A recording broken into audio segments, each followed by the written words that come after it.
好，我叫艾米拉·果莉，我今年31岁了，我是舒乐县文工团的一名舞蹈演员。今年是我从事舞蹈演员的第12年了。从小我就受到了家人的影响，喜欢跳舞。于是上学的时候，我就选择了我热爱的舞蹈专业。毕业后，我来到了文工团，从事我喜欢的事业。我很享受在舞台上展示自我的感觉，为台下的观众带来精彩的表演是我最大的荣幸。在文工团的这个大家庭里，每个人都朝气蓬勃，充满干劲，和大家一起练功，为乡亲们带去精彩的节目，是我们最开心的事情。除此之外，我很喜欢拍抖音给我的粉丝们讲一些正能量的故事，分享我的生活。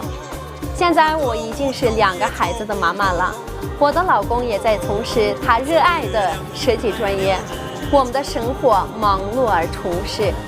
我很喜欢现在的生活，我真的很开心，生活在这样一个美好的时代。